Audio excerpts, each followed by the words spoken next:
Hello, everybody. Welcome back to another update on my game progress. I'm designing and iterating on Autocona, the game of automotive icons.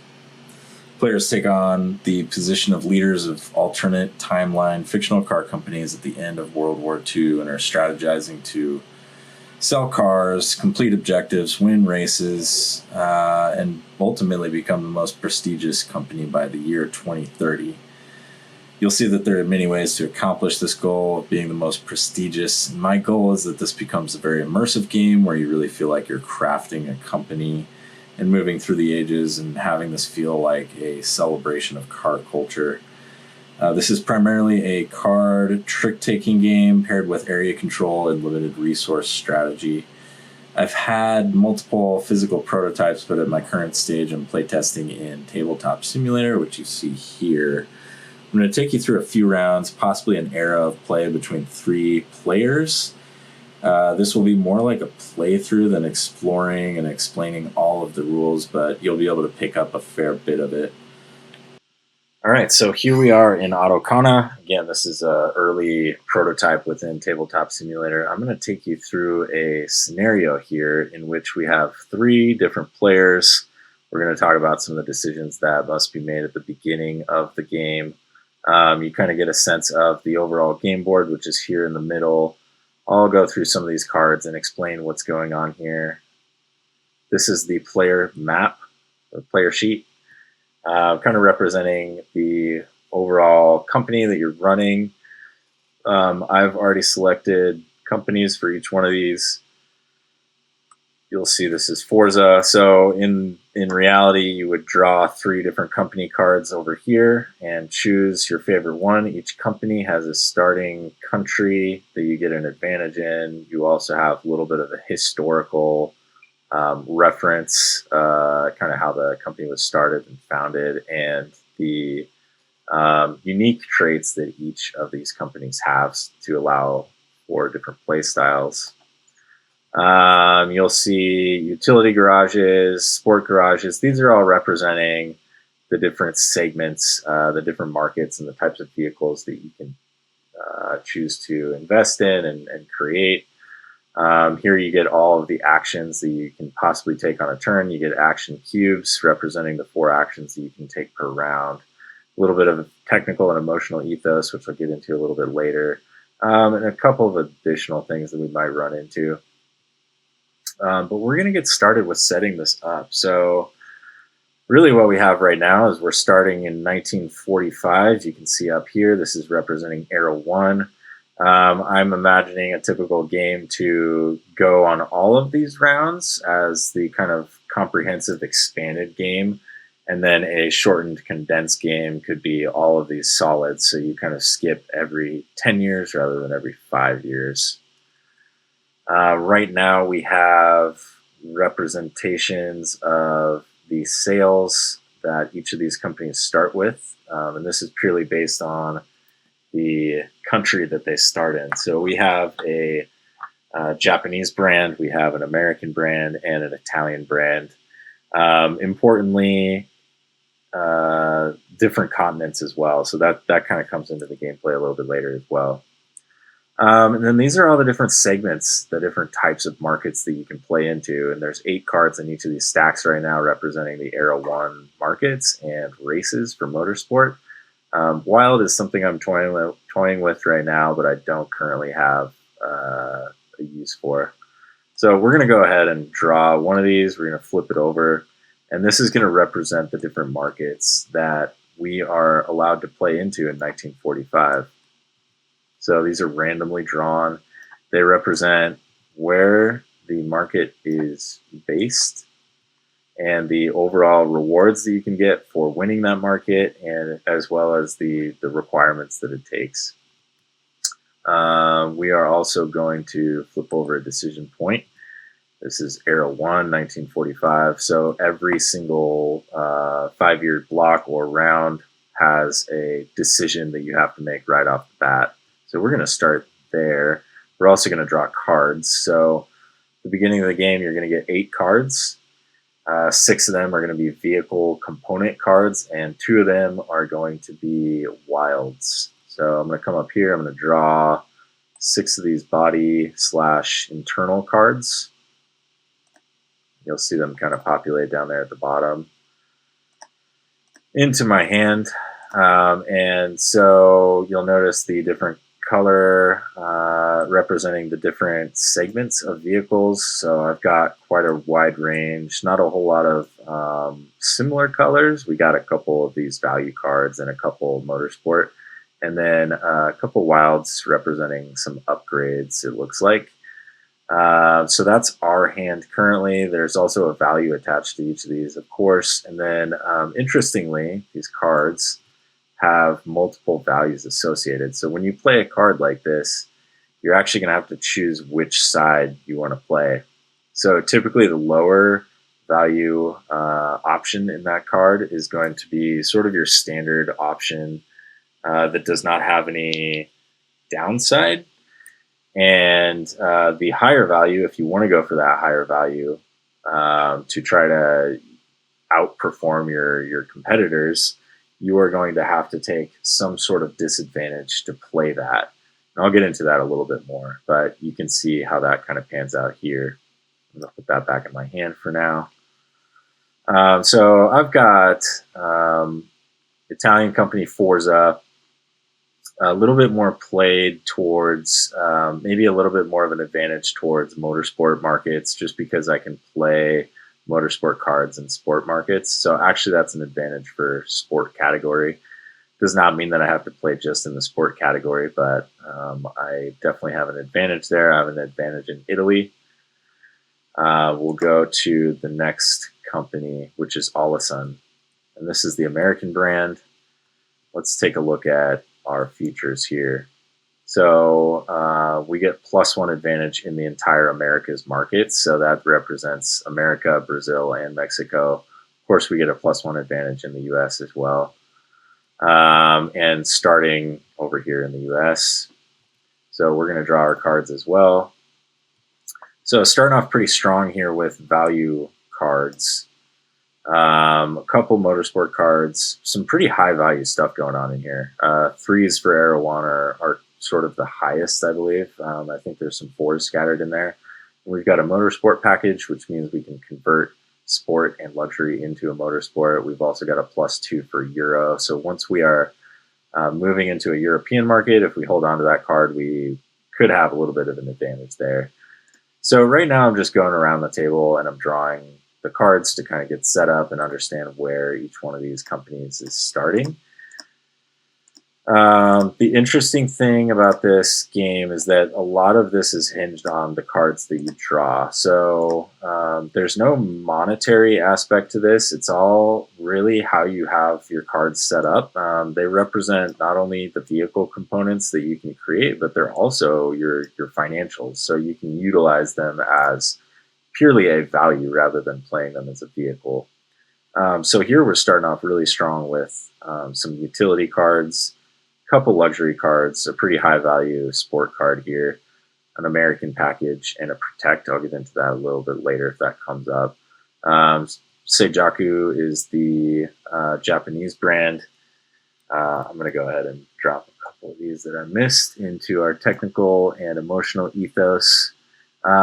We have the ability to upgrade and do marketing, which is one of the actions that you can take, and it only costs 1, so that's a huge advantage. We also have an advantage in Japan. So now we're going to go around, we're going to make our decisions. So I'm going to gather a couple of these boxes to represent the decision that we are making, and I'll get into what the decision is for 1945. Every 5-year round has a decision that companies have to make. This allows players to shape the company in the way that they desire. They sometimes have long-term effects, and sometimes they're just purely for that particular round. They also represent things like the oil crisis in the 1970s, which severely limits sales. Okay, so starting off with Forza, we have a little bit of an advantage in the European markets, primarily Italy. We have sport advantages. Here you can see on each of these countries, they are color-coded, and they represent the most common segment that you're going to see in those countries. So if I wanted to go after, in particular, China at one point, I may try to upgrade my value category quicker than some of the others. Or if I'm really just trying to go after sport in general, I may try to influence the UK, Italy, and Japan more than other countries. You'll kind of see how that works out. So we're kind of playing, we could really take our company in any direction that we wanted, but right off the bat, again, kind of thinking a little bit more in the sport category, maybe the motorsport category. And so I'm going to take my cube. I'm going to go with focus on prestige manufacturing, which is +5 of an investment toward a motorsport R&D lab. So just getting into that, I also have the option to retool, which would allow an additional card limit this hand. Also a great choice, but for this purpose, I think I'm going to go with that +5 towards the motorsport R&D lab. So this takes us to our investment actions. So investment actions represent all of these actions down here. You can see there's a number associated. That is the cost of that particular investment, and this can build up over time. But if you see museum, for example, cost 9, I would have to discard a value of 9 towards that museum. So it's fairly expensive, goes all the way up to a sub-brand, which allows an additional hand and benefits. So hugely costly, but really, really great advantage. So what this is telling me is an R&D lab costs 15. This allows play into either motorsport or value categories. So they are the only 2 categories that require you to first have an R&D lab before you can play into them. Utility, sport, and luxury do not require that. So, this is one of the great advantages of getting an early start on that investment, is I can come over here. Right now I just have poker chips for prototyping purposes. I'm going to come over here and I'm going to place it into my R&D lab. And that's just my signifier that is my investment for the time. This can build up over as many rounds as required, really. So let's go to the next player. This is Autocona, the American company. I think for this company, we have a number of motorsport cards already, which makes this a little bit more enticing. We also have a motorsport package, which allows us to convert a sport vehicle or a luxury vehicle into a motorsport play. So I actually think I'm going to take the same stance here. I'm going to go with +5 towards our motorsport R&D. I'm going to grab one of these poker chips and come over here to place my investment in R&D lab. And we're going to go to the next player. So this is before any of the round is actually started. We're just doing these decisions. I think for fun, we're going to just choose to retool. Also a great choice. This allows an additional card limit. So I can either draw a wild or a body internal. And I think I'm going to go with a body and an internal. Draw that. We got a value vehicle down here. It's fairly high power, which is great. I'll get into how to actually build a vehicle once we kind of get rolling into this. But now we're doing the first official turn. Oh, and before I forget, we're going to flip over 3 of these objectives. These are public, and so anyone can go after these. These are currently mocked up sort of like newspaper headlines. So this basically shows you additional ways to get points for that particular round. Let's flip them this way so it's a little easier to see. They show you the types of things that you have to accomplish before you get that reward. And these are worth points automatically. They also allow us to change our technical or emotional ethos. So you can see down here, classy British tourers. So if I got 5 sales in the US or UK and I collect 1 sport and 1 luxury market opportunity, I get 1 point. I also get the ability to change my technical ethos, for instance here. 4 TV stars, build a luxury car valued at least 5, and my reward is 1, and our other is international sales in at least 3 different countries outside of our home continent, and also worth 1. So anyone can go after these, kind of dependent on the overall strategy that you're trying to move forward towards. All right. Oops, I actually need to go back to Forza. Skipping turns that I don't need to skip.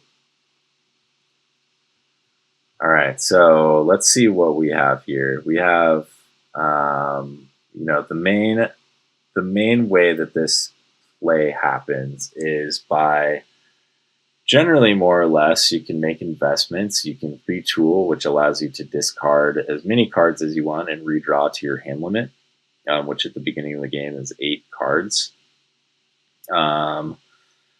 And the other thing that you can do is play into any of these markets. And this is kind of the primary way that you're going to be competing with other players and winning points, making sales, that sort of thing. And winning these market cards is sort of the hope. So right off the bat, I'm limited towards utility, sport, and luxury because I do not have a R&D lab for value or motorsport, though I have quite a few value and motorsport cards.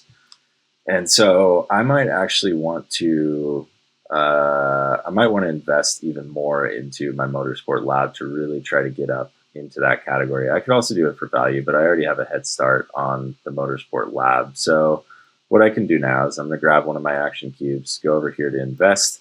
I can make as many investments as I want at a time. I can do an upgrade. I can do marketing. All these things are going to be very advantageous for you. But again, I'm looking to get an additional 5 for my R&D lab. Again, each of these has multiple values associated in my cards. And so I don't really want to get rid of my motorsport cards because I think I might want to go into that category fairly early on. That's why I'm investing more into this. But I have, let's see, I'm always going to choose my higher value to play when I'm investing. So I'm going to discard a fair bit of cards here to try to get up to 10, and we'll see how far we get. So I've got 2, 4, 6, 8, and this Asia package. I don't think that's going to be super handy for me right now, so I'm also going to get rid of that. So this is a fair bit of cards that I'm going to have to discard, but we're gonna do that just so that we can get an R&D lab for motorsport and see if that can give us sort of an advantage early on in the game. So I'm going to move these just slightly. Forgive my kind of slow computer and my lack of experience with Tabletop Simulator. I'm kind of moving a little bit wonky, but I'm just choosing to discard all these, move them over here to the discard pile, and discard my wild as well. These are separated so that we know we have an option, a choice to strategize moving forward in the game. So that's what I'm going to do. I don't have to show any more investment tokens. I automatically get a R&D lab for motorsport, and I can now play in motorsport. So I'm just dropping my cube on there to represent that I have that motorsport division. All right, Alasan. So we have a bunch of cards. We have quite a few value. Again, quite a few motorsport. I do want to show that we can only currently also, we are limited to our continent. So here in the Americas is where I'm starting, which is the US, Mexico, and Brazil. So technically I could play into Workhorse or I could play into Value Sports you can see that the market down here is shown in the rewards category. I'm going to choose to play into this utility if I can. So let's see. It's a minimum value of 6, so I'm not quite high enough, so that's a bit of a bummer. I think I'm going to have to choose to dump a whole bunch of my cards, and I'm going to do a retool instead of an investment because that allows me to immediately draw new cards. So I'm going to get rid of a bunch of these cards that I don't think are worthy currently. So that's going to be some of my value cards, which I just can't play, and I don't imagine that I'm going to dive into value very quickly. I'll probably keep, let's see, I want to keep my utility. I'm probably going to dump my motorsport cards as well,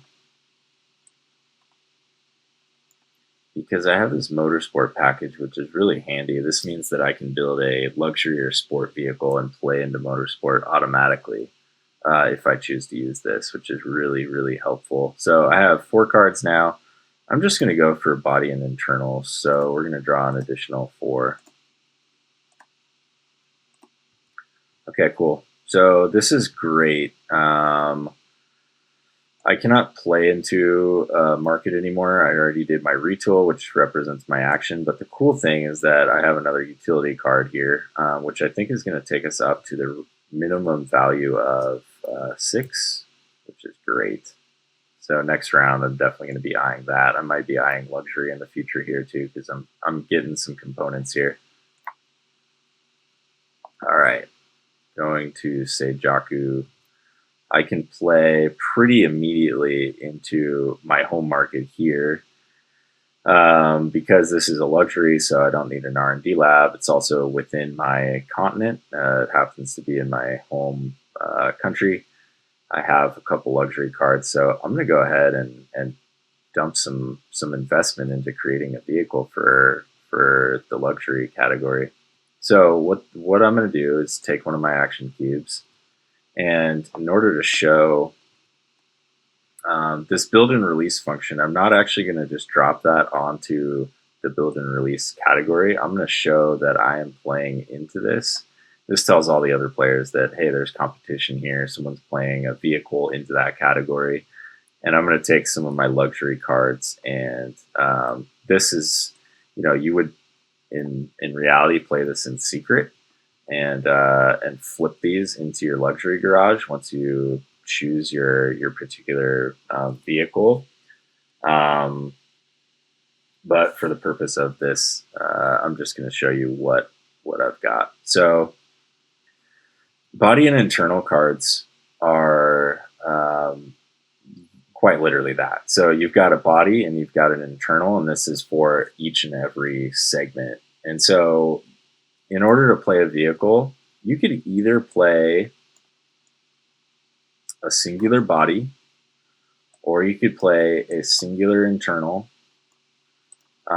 if that's all that you have. You can also play a wild on top of that. So for instance, this America package, which allows a +2 within these categories, within these markets.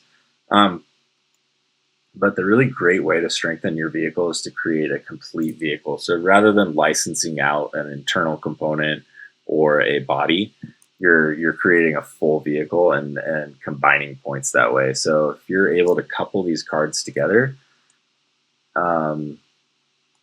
that's really the best way to make a high value vehicle. And in the end of the round, people are going to reveal the values of their vehicle in the markets that they've played. If there's competition, whoever has the higher wins. It's that sort of thing. So I'm choosing to see how I can create a vehicle out of these, and there's a couple of different ways. So like I said, there's multiple ways to play this body card. There's multiple ways to play this internal card. So I have a base trim if we are to just take a look at this body. So TR47, I have a base trim. It's worth 1, so that's not a whole lot of points. I also have a higher trim, And if I rotate this around, you can see that I have to discard one card to use this. So if I want to go with my higher value body, I have to discard another card out of my hand. It could be any card, doesn't really matter. Internals are slightly different. So this internal 3.0 V6 front engine 2-speed auto, its standard is worth 1. The refined option is worth it's worth 2. But if I win this particular market, I get a negative point. And so it does quite greatly affect the amount of points that you can get out of the market in particular, but it's higher likelihood that you're going to win. So there's a lot of different ways that I could combine these. Again, I can combine wilds on top of that card to represent a higher value vehicle. I'm actually going to discard this. So what I'm going to do is play my higher value body and then play my lower value chassis. And that's going to give me a value of 3. So I'm going to bring it over here into my garage. And the way that I represent which side I'm playing is I put them in the middle. So whether or not I'm playing 2 cards or a singular card, I put these in the middle. You can kind of see that this schematic lines up. So the front of the vehicle lines up with this chassis kind of cutaway diagram. And I'm going to flip these over. And I'm going to discard this. So people know that I discarded this. So that means they know I played a higher value body. That's kind of all they know about my vehicle here. All right, moving into the second round. The second action, I should say. So we're really, really low on cards in Forza. We have 3 cards available, but really, right off the bat, we have the ability to play in a motorsport race. So this is huge. The motorsport races are worth a little bit more than some of these other categories. They require an R&D lab, but you can see here that I'll get into this a little bit more, but the cube icon going into the country represents the amount of sales that you're going to get out of winning this market. But the motorsport races also give you an additional investment, and they also give you automatic points right off the bat. So there's a lot of good that can come from winning these races. Some of them are worth more than others. Value is also worth quite a bit because you also need an R&D lab. And they primarily are for sales generation. So they don't give you this automatic point and investment, but they give you a lot of sales. And there's particular reasons for why you might want one or over the other. We just happen to be kind of, strategizing for developing our motorsport division right off the bat. And I'm really not worried about playing into this right now. I don't think anyone else is going to play into this race. And so I'm actually going to play my lower value body. Maybe I should pair it with an internal. I'm not really sure. But I know I want to go with kind of a lower value. And I think I'm just going to stick to the body. I don't think anyone's going to get an R&D lab this round. So we're just going to go with it. Again, lining up my base trim, my selection into the center of my motorsport division garage and flipping that over. Again, no one actually sees that. So that was my round. Alasan. So we've got a fair number of cards. And if I remember correctly, I really wanted to go into this workhorse utility market. So I need a minimum value of 6.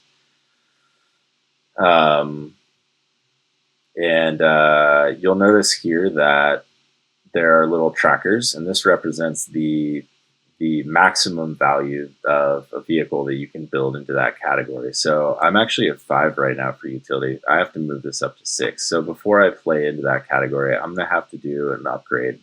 So it costs 4, and it gives me a category upgrade. I think I'm going to get rid of, let's see, I think I'm going to have to get rid of, let's see, I could play into the sport category probably in the future. So I'm going to get rid of, maybe I'll get rid of this guy, which is worth 4 right off the bat. kind of a high value luxury card, but I'm not envisioning playing into that this round. So, all right, we did our upgrade. Not a whole lot of competition this round at this point, and that's totally fine. That's a fairly normal thing until players start to get a little bit closer tied, and I'll get into some of the ways that might happen. One of those ways is investing into an export office, which I'm going to do here. So in order to play outside of my continent, and what I'm looking at right now is that I only have this Value Lux and Comfort Ride within my own continent. And in order to play into some of these other categories, like this one, for instance, I'm going to have to create an export office. So we're going to discard a value of 9. So let's see if we can even come up with that without dipping it too much into my utility category, because I kind of am eyeballing that right now. So this is 7. Let's get rid of this guy for a total of 8. Whoa. Discard all these. And we have an export office now. I'm just going to take my action cube and put it over here. It shows that I have an export office. So pretty quickly, I have a number of utility cards that I can almost play in this workhorse market. I just need a little bit of extra card power, and we'll see if we can get that by the end of this round. Okay, Forza's turn. So we have played into our motorsport division, into this race. Let's see. I think we're going to need to retool because we're really low on cards. So retooling, again, I can discard as many of these as I want and draw up to my hand limit, or I can just draw up to my hand limit. And I'm going to draw, let's say, 5 of these. And 1 wild. Wilds represent, a lot of upgrades. They also represent certain special actions that you can take throughout the game. I'll get into that in a little bit. We've got a lot of motorsport cards here again. We've got a little bit of sport, utility, and value. Again, a lot of stuff that I can't really play into right now because I don't have an export office. All right, let's get back to All-a-Sun. I think I'm eyeballing, well, I have to play it in this workhorse market, so let's do that first. So again, I would play these cards in secret, and I'm not too worried about anyone coming in here right now. I just don't think that people are going to be going after this, so I'm going to choose my lower value just to minimize my risk. So I got a value of I actually need a value of 6 though to play into this. So we're gonna rotate this guy and get a value of 6. And flip these guys around. I'm gonna take my action cube, place it on workhorse, and I do need to discard something. Maybe we'll discard the Euro package. I don't think I'm going to be playing in Europe quite yet. Get rid of that. All right, cool. I feel pretty good about that. Back to Seijaku. Okay, what do we have going on? So we've played into our luxury garage. We just got an export office. So I really want to play into that workhorse market and see, but we're going to have to retool because we don't have quite enough value. We actually need to upgrade as well to play into that, so that's a little bit of a bummer. Is there anything else that I can play into? If we retool and we get some sport cards, we could play into that because we now have an export office. So I'm going to retool, and we'll draw maybe, let's see if we can get a sport card out of these. So not looking too good yet. All right, we struck out. Oh, no, we only have 7 cards. Hold on. One more. Yep, still struck out. That's okay. Lot of utility. I just don't have the upgrade yet to play into that, so that's unfortunate. I'm not going to be able to play into that quite this round. Okay, Forza back in it. I can play an additional, if I feel really good about one of the markets that I'm already in, I can play an additional action cube into that market, and you'll see why that gives me a little bit of an advantage. Maybe that's what I should do for this round, just to show kind of what happens there. I think that'll be good. I do want an export office, but I actually just realized too that this is the Brazilian race, so I'm not actually able to play into this. But for the example of this, we'll just show what this looks like. I need an export office to play into that America's continent. We're cheating a little bit with Forza, but that's okay. All right, so we played into utility. I'm eyeballing Value Sports right now because it's within my market. I have a number of sport cards. I just need a minimum value of 3, and I get a fair bit of sales here. So let's see. Does anyone else look like they're going to be playing into that? Seijaku just has, well, they have quite a lot of cards, but they may or may not be playing into that.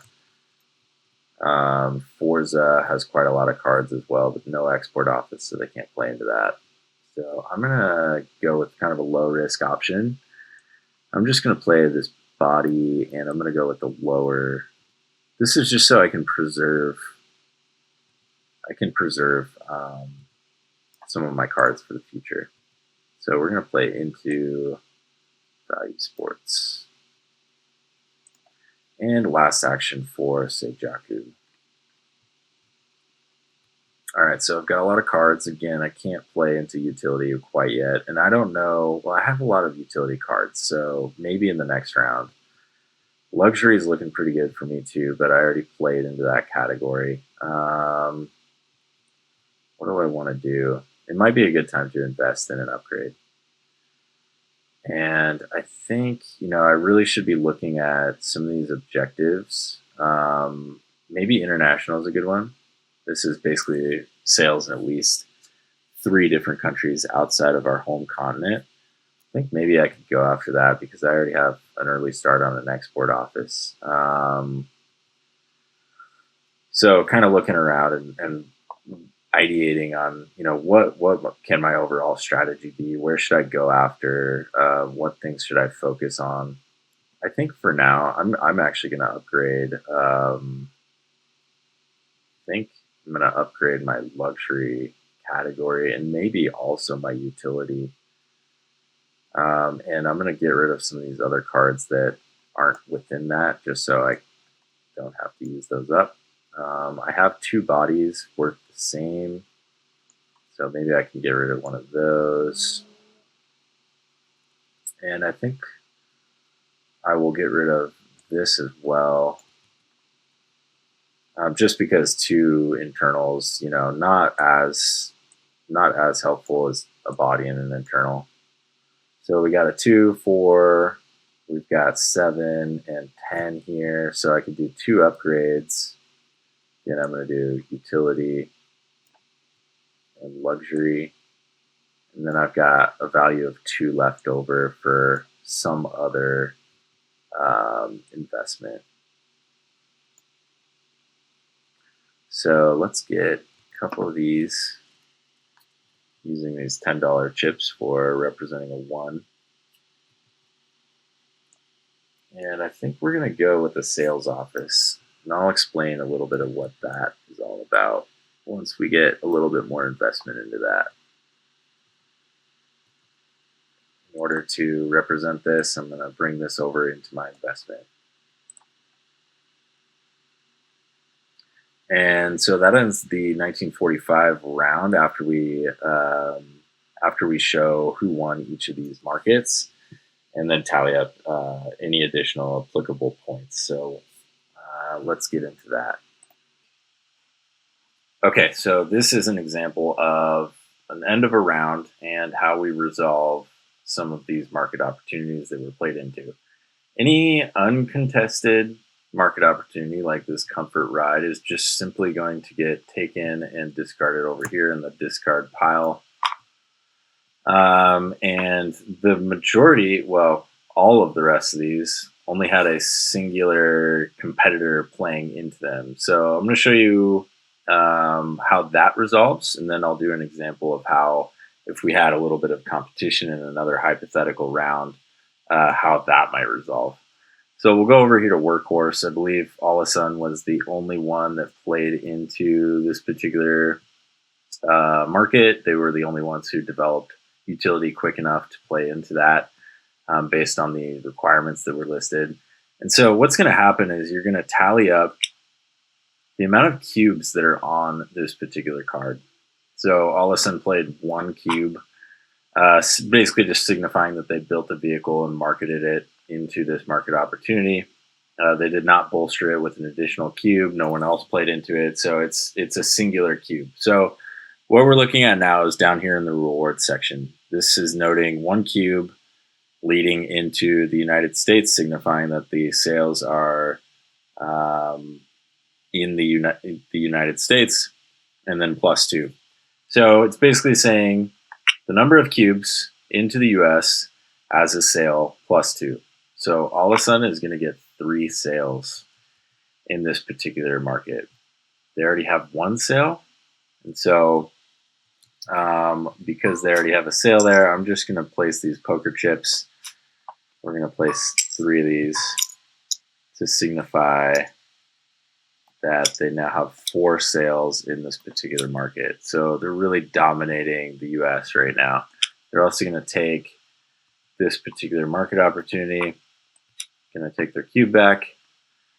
Each one market opportunity is worth a single point. At this stage, we do not tally up sales until the end of an era. I'll also go through that as an example. So let's resolve the rest of these. So Olasun again played Value Sports into this Brazilian market that was within their continent, so they had easy way to insert themselves here. It's also a +1, so fairly high in sales. So they're going to get 2 sales, and I'm going to copy over one of these tokens signifying that they have a sale here. They're also going to take this particular market opportunity card, take their action token back, and make another movement on the point tracker. All right, Seijaku had a singular cube on a value Lux market that only grants them 1 sale. So they're going to take one of these chips. They already have a sale here. Oops. And they're going to place it into their bolstered Japanese sale. They'll take one of these market opportunity cards, place their action cube back, gain a point, and that's how that resolves. And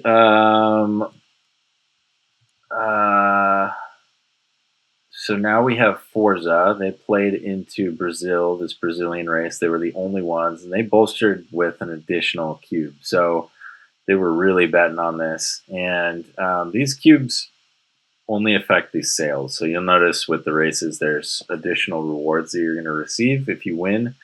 But in this case, the cubes only lead to additional sales. We're going to look to resolve this. They have 2 sales. You can see the singular cube, however many cubes leading into Brazil is going to be the amount of sales that you receive. So they are receiving 2 sales within Brazil and competing for that particular market. So stepping outside of Europe a little bit and competing with Olasun. So then races, again, they give you an additional reward set. So 1 to an investment. So this means that they can take a singular token and place it in their investment stack somewhere. So let's say they're going to place it towards a museum. They place it there, and they get that automatically. They also get an additional point. So noted with that 1 auto points. So we're going to take their actions back. Again, they get an additional point due to it being a race. And they also got that opportunity card. So they're up to 2 points there. And that concludes, once we discard all the vehicle cards, that concludes all the turns. I don't believe anyone received these particular objectives. Maybe they will next round, but for this particular round, that is the turn. We're going to move on to 1950. We'll reset our decision points. Every 5 years, there's a new decision point to be made. So let's go ahead and flip one of these over. 1950, post-war, boom. So we can either, this is globally affecting all market sales, have +1 this turn. So there's just a surge of economy in 1950. There's going to be more and more sales for each and every company. And each company can choose to capitalize on recreation, which is an additional +1 to sports sales, or you can capitalize on the economy, which is a +1 to luxury sales. So depending on how you want to focus your company in 1950, that will be your move. All right, so this is just an example of how a new round might resolve. I've laid out an additional 5 markets. This is really a mock-up of what 1950 might look like. So we've got a number of different markets that are being contested with multiple companies. So last round you saw that we only had a singular company in each of these market opportunities, and now we have a little bit of competition. So let's go through how something like this might resolve. With Supercar here, we have All of a Sudden playing 2 cubes and Seijaku playing 1 cube. All of a Sudden was feeling really good about their hand, and so they played an additional cube to really try to outcompete Seijaku here. There is no additional value placed to that. It is simply saying, I really believe in this, and the more cubes that are on a particular card, the more potential sales you're going to get. The downside to that is if you lose, you're going to have a lot of missed sales that could have helped your company as opposed to another player's. So this is representing, a market that is heavily contested. It's really, really valuable. A lot of importance placed around it. And who wins out in this particular case. So let's say All of a Sudden played a value of 4 in this particular market. Well, let's say it's a value of 6 because the minimum value is 6. So they played a 6, and Seijaku snuck in there, and they played a 7. So despite the fact that they have only 1 cube as opposed to All of a Sudden's 2, they win this particular market. So what happens here is that all of these cubes are tallied up. So All of a Sudden played a whole bunch of cubes in here, and so therefore Seijaku is paying out for that particular risk that they were taking. So it's 3 cubes leading into Italy. So 3 sales plus 2. So Seijaku winning this is going to end up with 5 sales in Italy. So we'll go ahead. Some of these chips, and they are really winning out in Italy right now.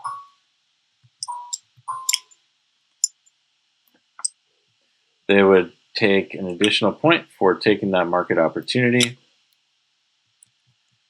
and place their sale token in Italy. Okay. Safety Champ is another one that was contested by Seijaku and Forza. Let's just, for example, say that Forza won this. There's only 2 cubes here. but Seijaku does not win any of these. So this is representing 2 sales into North Europe and 2 sales into Mexico.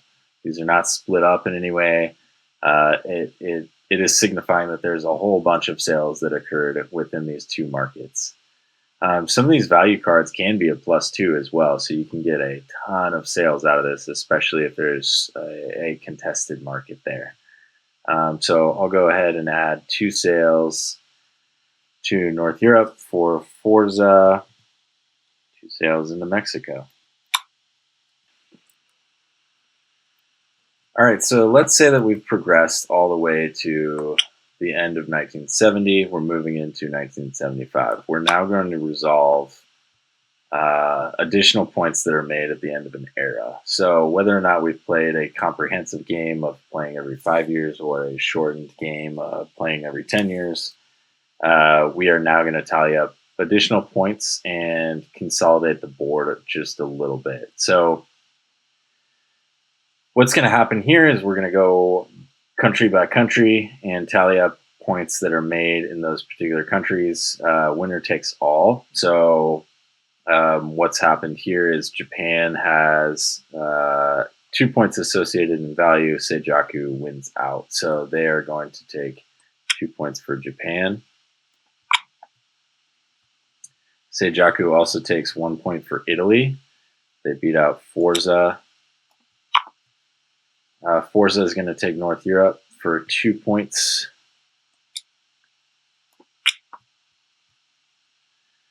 Alasan takes 2 for the United States, being uncontested there. Forza is going to take a singular point for Mexico.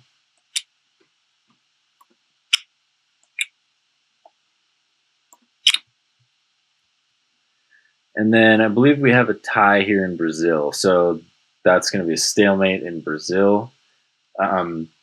However, now we're going to tally up sales for different continents. So Seijaku, again, has the most sales within Asia. So that's an additional 2 points for them.